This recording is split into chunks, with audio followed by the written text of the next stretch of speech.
Não basta salvar sua cidade, você ainda tem que ser provedor da família. Com uma mãe dessa, o Chapolin não precisa nem de galeria de vilões. Roda a vinheta pra gente falar sobre o quarto episódio da animação Chapolin e os Colorados.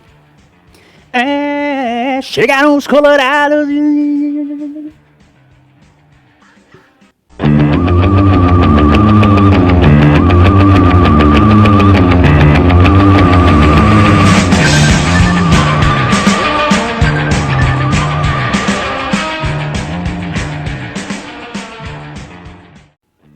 Hi Brasil!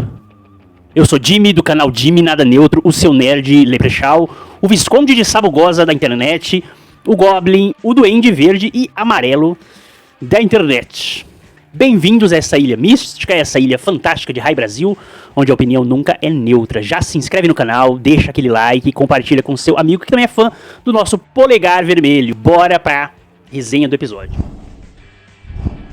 Já aviso que esse episódio, essa resenha é com spoilers, tá? Se você não assistiu, se você quer ter a experiência de primeiro assistir a animação, vai lá na HBO Max, assiste primeiro e depois volta aqui pra curtir a resenha e refletir sobre o episódio comigo, tá bom? Esse quarto episódio, pessoal, chama Tem uma Pinhata Viva. É um episódio, pra mim, pessoal, bem criativo, tá? Ele mantém uma coisa que sempre existiu em Chapolin, que é a referência a brincadeiras, a histórias, a contos clássicos, contos tradicionais, a brincadeiras tradicionais, e tentando conversar com a modernidade, né? Ele tenta, esse episódio, trazer o público novo com a referência aos celulares, a nosso vício em tecnologia.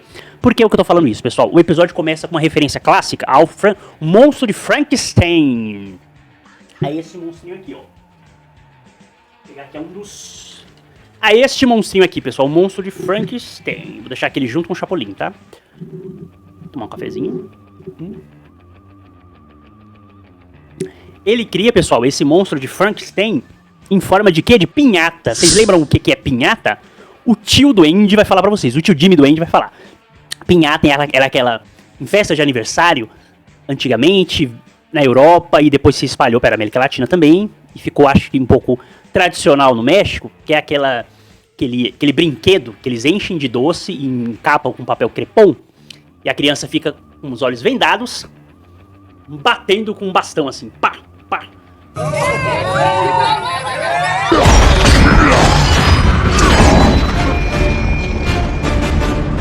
Hi, I'm Optimus Prime.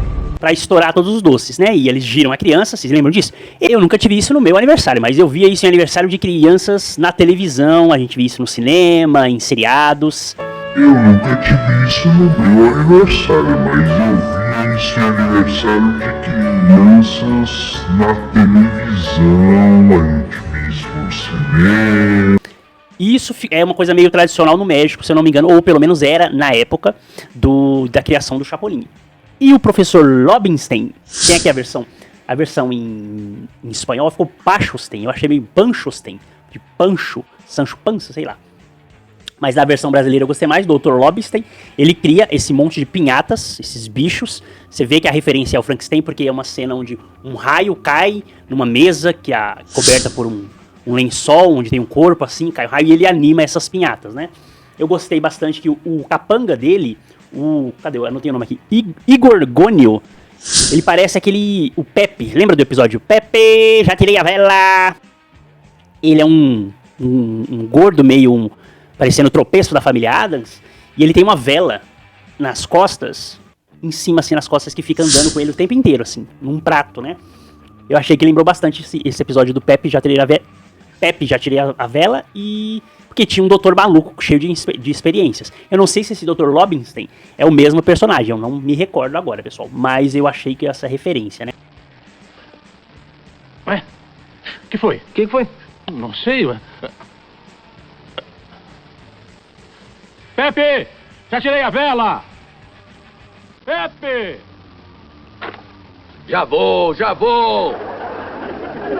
Então o Dr. Lobinstein, pessoal, ele cria essa pinhata, esse monstro pra infiltrar ela no aniversário de quem? Do Bob Colorado, o filho do Chapolin, que está fazendo aniversário, e convida o Mbappé para sua festa de aniversário e está super empolgado porque terá a participação do jogador de futebol dos Piratas de Obregon, a estrela, né, em clima de Copa do Mundo que nós estamos chegando aí para o Brasil tentar o Hexa. Mas voltando aqui para o episódio. Então eu achei criativo por isso e eu vou dizer por que eles tentam esse diálogo com os celulares, com algo da nossa modernidade, da nossa contemporaneidade. É assim, isso que dá querer falar difícil, né? Só sai a língua enrolada.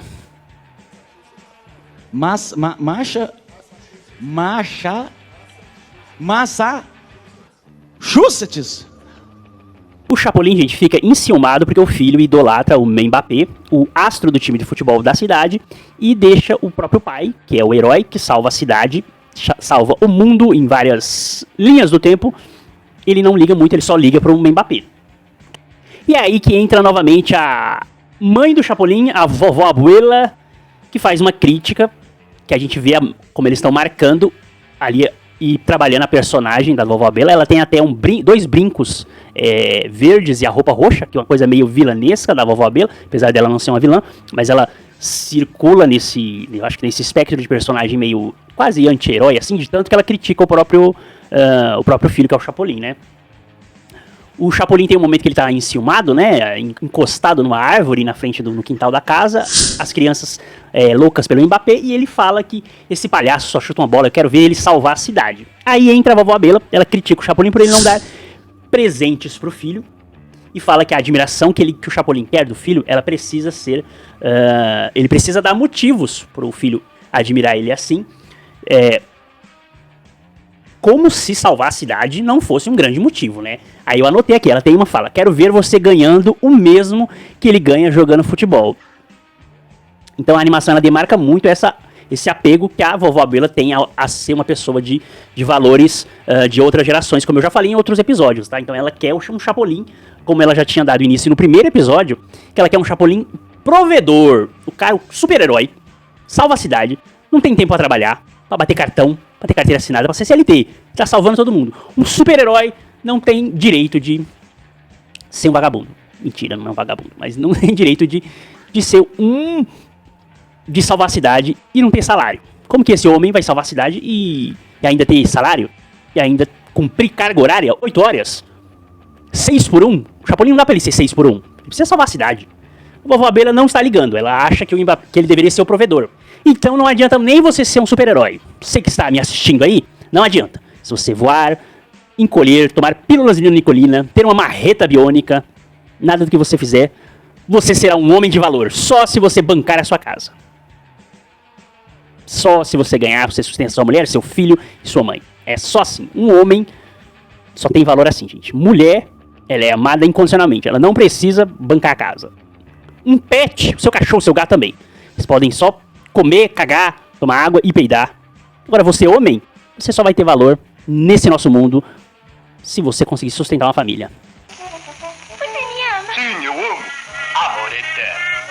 Você me ama? Sim, eu amo demais. Nossa, uma belezinha. Então se você me ama tanto, vá trabalhar, seu vagabundo! Aí depois você não entende porque a maioria dos suicídios são de homens, os mendigos, moradores de rua são homens, pessoas com problemas de alcoolismo, a maioria é homem. Gente, o episódio é sobre paternidade, sobre masculinidade, uma merda. Isso me lembra de um menino na periferia de São Paulo, Zona Leste, que quando ficava desempregado, sua mãe falava que ele era um vagabundo. Podia ficar 5 dias, 10 dias empregados. Triste. Isso era triste. É muito triste. É muito triste. O mais criativo do episódio, pessoal, é que essas pinhatas, depois que o Bob vai lá e bate com o bastão em uma delas e desperta elas começam a atacar as crianças e transmitir um vírus, quase que um vírus zumbi, né? Transformando as crianças loucas por celulares. Elas começam a fazer assim: eu quero a senha do Wi-Fi, a internet está lenta, me marca na foto, me dá um celular, vamos postar uma foto de casal, sim, vamos. Maluco, você está aí? Maluco? Que é esse vício que eu falei da modernidade, nosso vício em telas, 2 telas. A gente não faz nada hoje olhando para uma televisão com o celular na mão, ou olhando pro celular e pra TV ao mesmo tempo, você está malhando com o celular na mão, cagando com o celular na mão, tudo transando com o celular na mão, qualquer coisa que você faz é com o celular na mão. E o episódio faz essa brincadeira com crianças. Eu só achei que esse vírus poderia infectar adulto também, porque a criança ela é influenciada por a gente, né? A criança não nasce com o celular na mão. O adulto que faz ela ficar viciada, de tanto que o adulto negligencia a criança e fica assim, brincando com a criança, com o celular na mão. Vocês não acham? Faltou o vírus afetar... Eita, meu Frankenstein. Faltou o vírus afetar também os adultos, né? Essa última frase que um dos zumbis crianças falam é: vamos postar uma foto de casal? Sim, isso aqui é de adulto. Isso aqui não é de criança, não. Roteiristas da animação. Depois, pra aquela clássica união, pra derrotar as Pinhas e o Dr. Lobstein, eles se unem, o Chapolin sobe na cacunda, nas costas do Mbappé, chama sua marreta. Gostei disso, que é assim que o Chapolin chama no seriado original, né? Assim que ele chama a marreta dele, não é igual o Thor, que ele estica a mão assim, ele chama com assovio, coisa raiz. Ele sobe lá e pede pro Mbappé correr como se fosse a final de uma Copa. E aí ele vai dando umas marretadas nas pinhatas. A vovó Bela lança aquele chinelo como bumerangue, me lembrando bastante o irmão do Jor-El, novamente, e salva as meninas, a Nina. E vem aquela parte que eu não gosto muito do episódio, pessoal, que o descontrole emocional da Nina, a filha do Chapolin, quando ela percebe pelas redes sociais, olha aí novamente um diálogo com nossos tempos atuais, pelas redes sociais ela tem a notícia que o menino que ela estava afim, o crush dela, será que a gente ainda usa essa palavra crush? Acho que ainda usa, né? Começou a namorar uma outra pessoa, que ele oficializou o relacionamento dele pelas redes sociais, faz com que ela fique gigante, uma orelha começa a crescer, a outra começa a crescer, e ela vira um gigante e luta contra a super pinhata feita pelo Dr. Lobstein, pelos corpos jogados das pinhatas destroçadas pela marreta biônica do Chapolin. Então o Dr. Lobstein vai lá, junta os corpos e cria um megazord de pinhata que a filha dele luta. Então é essa parte que é algo que eu já falei que eu não gosto, né? Quando os membros da família ali eles começam a ter superpoderes também, né? Eles não conseguem incluir sem ser dessa maneira. Eu não gosto muito. Mas é o foco da série, pessoal. O foco da série de animação, né, desses episódios, é abordar principalmente essa relação do Chapolin com a sua família, né? Essa coisa da paternidade, da convivência em família que o seriado não tinha. Então, se você não curte muito isso, é melhor você não assistir. Se você é um fã raiz, eu gosto dessa parte, dessa renovação da série, mas essa parte da família, que eles querem dar poderes e fazer a família participar da ação, sempre me incomoda, tá? Eu já falei isso em outros episódios, eu tô repetindo, tô sendo redundante. Mas é uma constante na série, não tem o que fazer. Então é depois deles salvarem o dia, tá? O Doutor Inventivo, pessoal, aparece depois do Chapolin reportar pra ele o que estava acontecendo com as pinhatas e que as crianças estavam loucas por celulares. Bem parecido com a nossa realidade, né? Que a criança não começa a berrar se não tiver com o celular na mão. Ele descobre, pessoal, que os doces disparados por essas pinhatas contém uma substância chamada zumbitina, que provoca uma desidratação extrema e dando água para as crianças, transforma as crianças novamente em humanas. No final, pessoal, então, além de ter essa questão além de ter a questão de falar sobre o vício em telas, abordar redes sociais, falar sobre o nosso vício no celular, nossa dependência dessa tecnologia, o episódio ainda também consegue colocar essa coisa contemporânea de zumbi, né? Eu não lembro se nenhum episódio do Chapolin, no seriado original, ele teve algum episódio que tinha zumbi, né? Eu acho que não. Deve ter, no máximo, uma referência ao Frankenstein. Chapolin sempre tinha essas referências ao cinema clássico, né? Histórias clássicas, mas eu não lembro de zumbi. Vocês lembram? Comenta aí se teve algum episódio do Chapolin que tinha alguma referência a zumbi, a morto-vivo, a infectado. Mas eu acho que ele ainda traz essa referência moderna. Afinal, era um seriado de 1970, né, pessoal? Então, os zumbis ganham a alta ali depois do The Walking Dead, né? Tem o Madrugada dos Mortos do Zack Snyder também, né? Que é mais antigo. Mas a febre de zumbi é depois, né? O Chapolin não pega essa febre nem o Chaves, né? Depois de salvar o dia, pessoal, tem um momento fofo. O Chaves fala que entende que o filho tá crescendo, que ele vai ter outras referências, outros ídolos, outros heróis na sua vida. Mas o Bob responde pra ele que foi a melhor festa que ele já teve por toda a aventura. O Bob tirou várias selfies com as crianças zumbis durante a aventura, né? Durante o ataque zumbi. Mas que o pai dele, o Chaps, sempre será seu maior herói. Aí termina nesse momento fofo, com coraçãozinho com CH de Chapolin. E esses foram os meus comentários sobre esse episódio, pessoal. Em breve, não fiquem de olho nas notificações, eu vou trazer aqui a resenha do 5º episódio, Jimmy o seu Nerd Leprechaun, o seu polegar verde e amarelo. Fui!